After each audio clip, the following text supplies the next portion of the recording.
வணக்கம் மக்களே! இன்னைக்கு நம்ம மார்க்கெட்ல வேற லெவலான ஒரு வாலடைல் ஏற்பட்டுட்டு இருக்கு. நிஃப்டி 50 ஆச்சரியமூட்டும் வகையில இன்னைக்கு டேல இப்ப வரைக்கும் ஒரு நல்ல பாசிட்டிவ் பெர்ஃபார்மன்ஸ போஸ்ட் பண்ணிட்டு இருக்கு. கரண்ட்டா 200 பாயிண்ட்ஸ் வரைக்கான ஏற்றத்த நிஃப்டி டெலிவர் பண்ணிட்டு இருக்கு. பேங்க் நிஃப்டி ஒரு 400 பாயிண்ட்ஸ்க்கு மேலான ஒரு ஏற்றத்த பார்த்தீங்கன்னா, போஸ்ட் பண்ணிட்டு இருக்கு. இன்னைக்கு மார்க்கெட் ஓப்பன் ஆனதுமே ஓரளவு நல்ல பாசிட்டிவ் பெர்ஃபார்மன்ஸ் தான் ஏற்பட்டுச்சு. ஆனா, அதுக்கப்புறம் சடனான ஒரு டவுன்ஃபால் ஏற்பட்டு அகைன் பார்த்தீங்கன்னா, ஒரு ஃப்ளாட்டான பெர்ஃபார்மன்ஸ குடுத்து 2 மணிக்கு மேல தான் ஒரு நல்ல ஏற்றத்தையே இன்னைக்கு டேல நம்ம மார்க்கெட் டெலிவர் பண்ணியிருக்கு.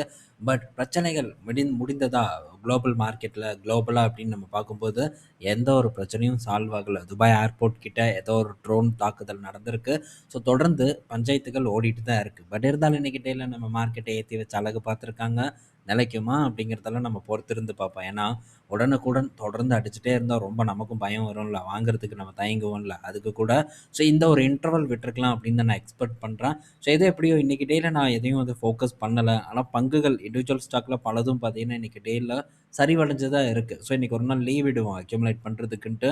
இன்னைக்கு நான் எதுவும் பெருசா ஃபோக்கஸ் பண்ணல. ஸோ பார்ப்போம் வரக்கூடிய நாட்கள்ல அகைன் நமக்கு ஓப்பன் ஆகும் அப்படிங்கிற எதிர்பார்ப்பு இருக்கு. ஓப்பன் ஆகும்போது நம்ம கண்டிப்பா அக்யூமுலேட் பண்றத பத்தி திங்க் பண்ணுவோம். ஸோ நெக்ஸ்ட் பார்த்தீங்கன்னா, இன்னைக்கு டேல என்னென்ன பங்குகள் நல்ல பெர்ஃபார்மன்ஸ பண்ணியிருக்குன்னு பார்த்தா, ஆட்டோ செக்டார் நல்ல பெர்ஃபார்மன்ஸ பண்ணியிருக்கு. அதே மாரி வங்கி பங்குகளும் இன்னைக்கு டேல பெட்டர் பெர்ஃபார்மன்ஸ குடுத்துருக்கு. ஆட்டோ செக்டார் பொறுத்தவரைக்கும் எம்&எம் ஒரு 3% வரைக்கான ஏற்றத்த குடுத்துருக்கு.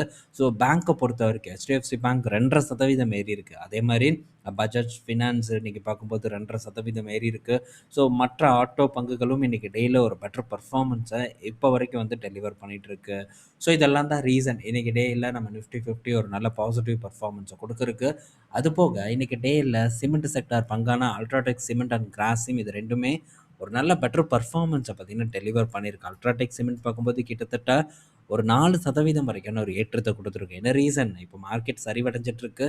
இன்னைக்கு டேல ஸ்பெஷலா இந்த அல்ட்ராடெக் சிமெண்ட் ஏறுவதற்கான காரணம் என்னன்னு பார்த்தா, அதானி சிமெண்ட் பார்த்தீங்கன்னா, கெப்பாசிட்டி எக்ஸ்பான்ஷன கொஞ்சம் பாஸ் பண்ண போறதா ஒரு செய்தி வந்திருக்கு. ஸோ இத பற்றி நம்ம ஆர்டிக்கலா தனியா வந்து டிஸ்கஸ் பண்ணுவோம். இந்த ஏசிசி பத்தி பலரும் வந்து கேட்டுக்கிட்டே தான் இருக்காங்க. ஸோ இதுக்கு முன்னாடியே நம்ம ஏசிசிய பத்தி இண்டிவிஜுவலா ஒரு வீடியோ கூட டிஸ்கஸ் பண்ணியிருந்தோம். ஸோ மேபி பார்க்காத நண்பர்களா இருந்தா செக் பண்ணி பாருங்க.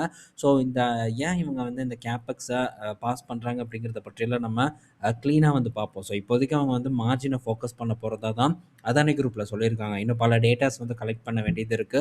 ஸோ இந்த டேட்டாஸ் எல்லாம் கலெக்ட் பண்ணிட்டு கண்டிப்பா அந்த அப்டேட்ட உங்க கூட நான் ஷேர் பண்றேன் வரக்கூடிய நாட்கள்ல. இதுதான் ரீசன் இன்னைக்கு டேல அல்ட்ராடெக் ஒரு நல்ல பாசிட்டிவ் பெர்ஃபார்மன்ஸ குடுக்குறதுக்கு. ஸோ அடுத்தது அப்படின்னு நம்ம பார்க்கும்போது இன்னைக்கு டே செய்திக்குள்ள போலாம். இதுல மொத செய்தியே என்னன்னா, ஸோ இந்த கோல் இந்தியா கிட்ட இருந்து அடுத்து இன்னொரு ஒரு ஐபிஓ பார்த்தீங்கன்னா ஓப்பன் ஆகுது. ஸோ இப்ப இருக்கக்கூடிய மார்க்கெட் சூழ்நிலையில இந்த ஐபிஓ பின்னாடி போவது எனக்கு வந்து சரியா படல. 20ஆம் தேதி பார்த்தீங்கன்னா ஐபிஓ ஓப்பன் ஆகுது. ஸோ இது பார்த்தீங்கன்னா இந்த coal mine planning and design institute limited அப்படின்னு இந்த நிறுவனத்தோட நேமு. ஸோ இதுலலாம் பெருசா எனக்கு வந்து ஒரு இன்ட்ரெஸ்ட் இல்ல. ஸோ இப்ப இருக்கக்கூடிய சூழ்நிலையில போய் இந்த இடத்துல நம்ம மாற்றுறதுக்கும் தேவையில்லாத வேலை அப்படின்னு தான் நான் நினைக்கிறேன். ஸோ அதனால நம்ம இத வந்து ஸ்கிப் பண்றத தவிர வேற வழி இல்ல. ஸோ இப்பவே பார்த்துருப்பீங்க ஐபிஓக்கு பெரிய அளவுக்கு டிமாண்ட் இல்லாம தான் இருக்கு. ஸோ கம்பெனிஸும் பார்த்தீங்கன்னா பேக் அடிச்சுட்டு வந்துட்டு இருக்காங்க ஐபிஓல பார்ட்டிசிபேட் பண்ணாம.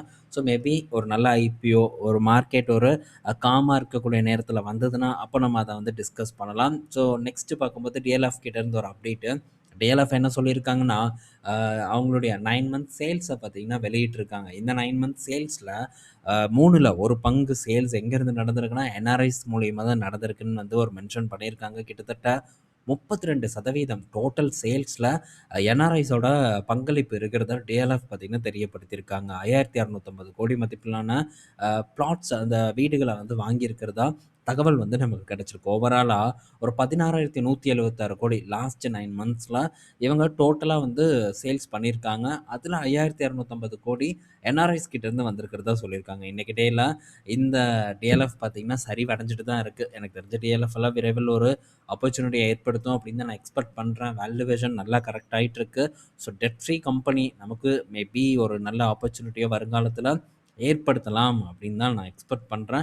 ஸோ என்ன ஒரே ஒரு எனக்கு ஒரு இருக்கக்கூடிய தயக்கம்னா, ஸோ டைரக்ட்டா ஸ்டாக்கா போலாமா? இல்ல மியூச்சுவல் ஃபண்ட்ஸ் மூலியமா போலாமா? இல்ல இந்த இடிஎஃப் மூலியமா போலாமாங்கிற ஒரு சந்தேகம் மட்டும் இருக்கு. ஸோ வெயிட் பண்ணி பொறுமையா ஒரு நல்ல டிசிஷன வந்து நம்ம மேக் பண்ணுவோம். அடுத்தது பார்த்தீங்கன்னா ஸோ ஐடிபிஐ பேங்க் கிட்ட இருந்து ஒரு அப்டேட். இன்னைக்கு டேல ஐடிபிஐ பேங்க்க போட்டு பொளந்துட்டாங்க. கிட்டத்தட்ட ஒரு 16% வரைக்கான ஒரு இறக்கத்த இந்த ஐடிபிஐ பேங்க் வந்து டெலிவர் பண்ணியிருக்கு. ஸோ என்ன ரீசன்னு பார்த்தா, இவங்க இந்த பேங்க் விக்க போறதா வந்து சொல்லியிருந்தாங்கல்ல. கடைசில பார்த்தீங்கன்னா, விற்பனைய ஸ்கிராப் பண்ணிட்டாங்க. ஸோ விற்பனை நடக்க போறதில்ல. ஏன்னா, இவங்க கோட் பண்ண பிரைஸ விட பிட்டிங் வந்து ரொம்ப லோவஸ்ட் பிரைஸ்க்கு இருக்கு அப்டின்ட்டு இந்த பிளான வந்து ஸ்கிராப் பண்ணியிருக்கிறதா ஒரு செய்தி வந்திருக்கு. வழக்கம் போல தடப்பட்டுருச்சு இந்த பேங்க்க விற்பது. ஸோ இதனால இந்த பங்கு இன்னைக்கு டேல நல்ல சரிவ வந்து குடுத்துருக்கு. ஸோ ஃபர்தரா இந்த பங்குல ஒரு நல்ல நியூஸ்னா இந்த நியூஸ் தான். ஸோ இது பார்த்தீங்கன்னா, தொடர்ந்து இந்த பங்க கீழ இறக்குறதுக்கான வாய்ப்பு அதிகமா இருக்கு. ஆனா, ஸோ என்எஸ்சில வந்து இவங்களுடைய ஒரு பங்களிப்பு அதிகமா இருக்குன்னு நான் நினைக்கிறேன். என்எஸ்சில இவங்க பங்குகள வச்சிருக்காங்க. ஸோ அது பார்த்தீங்கன்னா, இந்த ஐடிபிஐ பேங்க்குக்கு கொஞ்சம் அ இதா இருக்கும்னு நான் நினைக்கிறேன். ஒரு பூஸ்ட்டா வந்து இருக்கும்னு நினைக்கிறேன். அத பற்றியும் நம்ம பின்னாடி வந்து டிஸ்கஸ் பண்ணலாம். ஸோ இதில மேபி ஒரு அட்ராக்டிவான பிரைஸ் வந்ததுன்னா, அப்போ ஆப்பர்ச்சுனிட்டி எக்ஸ்ப்ளோர் பண்றத பத்தி நம்ம திங்க் பண்ணலாம். ஐடிபிஐ பொறுத்தவரைக்கும். அடுத்தது பார்த்தீங்கன்னா, பந்தன் பேங்க். இன்னைக்கு டேல பந்தன் பேங்க்கையும் சொல்லி முடிச்சிருக்காங்க. என்ன ரீசன்னு பார்த்தா, ஸோ பந்தன் பேங்க்ல ஒரு பெரிய அளவுக்கான ஒரு லார்ஜ் செல்லிங் நடக்கும் அப்படிங்கிற எதிர்பார்ப்பு. இந்த எதிர்பார்ப்புனால பந்தன் பேங்க் இன்னைக்கு டேல 10% வரைக்கான சரிவ வந்து போஸ்ட் பண்ணியிருக்கு. என்னன்னா, பந்தன் பேங்க்ல லாங் டெர்ம் இன்வெஸ்டர் வந்து வெளியேறுவதற்கான ஒரு பாதைய வந்து ப்ரமோட்டர் ஏற்படுத்தி குடுக்க போறதா சொல்லியிருக்காங்க. அது போக ப்ரமோட்டர் ஹோல்டிங்கையும் வந்து கம்மி பண்ண போறதா சொல்றாங்க. ஆர்பிஐயோட நார்ம்ஸ் படி. ஸோ இதில கொஞ்சம் நம்ம கேர்ஃபுல்லா தான் வந்து இருக்கணும். ஸோ ஏன்னா மற்ற இன்வெஸ்டர்ஸும் வெளிய போறதுக்கான ஒரு முயற்சியில இருக்காங்க. பேங்க்கும் பார்த்தீங்கன்னா, அசெட் குவாலிட்டில ரொம்பவே ஸ்ட்ரகிள் ஆயிட்டு வந்துட்டு இருக்காங்க. இந்த பேங்க்க யார் காப்பாத்த போறாங்கன்னு தெரியல. ஸோ ரீசென்ட்டா ஆர்பிஐயும் பார்த்தீங்கன்னா, எஸ்பிஐக்கு ஒரு 10% பங்குகள வாங்குறதுக்கான அப்ரூவல வந்து குடுத்துருந்தாங்க. ஸோ இந்த பங்கு பக்கம் போவத நம்ம ரொம்ப தவிர்ப்பது நல்லது. ஏன்னா, வேல்யூவேஷனும் நல்லா இல்ல. ஸோ இந்த பங்குல இருக்கக்கூடிய அசெட் குவாலிட்டியும் ரொம்ப மோசமா இருக்கு. இது மாரி பக்கம் போனோம்னா, திவால் ஆகக்கூடிய இடத்துல போய் நம்ம உட்கார்ற மாரி ஆயிரும். ஸோ நம்ம நல்ல குவாலிட்டியான லார்ஜ் கேப் பங்குகள இப்ப இருக்கக்கூடிய சூழ்நிலையில தேர்ந்தெடுப்பத பத்தி திங்க் பண்ணலாம். அடுத்தது எம்பசி ரீட் கிட்ட இருந்து ஒரு அப்டேட்டு. ஸோ நுவாமா பார்த்தீங்கன்னா, எம்பசி ரீட்டுக்கு பை கால் குடுத்துருக்காங்க. என்ன ரீசன்னா, ஸோ இந்த ஜிசிசியோட டிமாண்ட் வந்து ரொம்ப ஸ்ட்ராங்கா இருக்கு. ஸோ அதனால எம்பசி ரீட் நல்லா பெர்ஃபார்ம் பண்ணுன்ட்டு ரூ. 480 வரைக்கும் போகுன்ட்டு ஒரு டார்கெட்ட பார்த்தீங்கன்னா குடுத்துருக்காங்க. ஸோ எம்பசி ரீட்டோட ஆக்குபன்சி ரேட் ரொம்பவே வந்து பெட்டரா இருக்கு. 95% கிட்ட வந்திருக்கு. ஸோ ரொம்ப நல்ல ஒரு பெர்ஃபார்மன்ஸ தொடர்ந்து எம்பசி ரீட் வந்து பண்ணிட்டு வந்துட்டுருக்காங்க. நம்ம தொடர்ந்து இத பற்றியெல்லாம் டிஸ்கஸ் பண்ணிட்டு வந்துட்டுருக்கோம். ஆனா இந்த ரீட் இதெல்லாம் வாங்குறதுக்கு சரியான நேரம் கண்டிப்பா வேணும். இல்லைன்னா, நல்ல ரிட்டர்ன் நமக்கு ஏற்படாம போறதுக்கான வாய்ப்பு தான் அதிகமா வந்து இருக்கு. ஸோ இந்த வீடியோல பல இன்ஃபர்மேஷன் பார்த்திருப்போம். பயனுள்ளதா இருக்கும்னு நான் நினைக்கிறேன். ஈவினிங் நம்ம இன்னொரு வீடியோல மீட் பண்ணுவோம். பாய் மக்களே!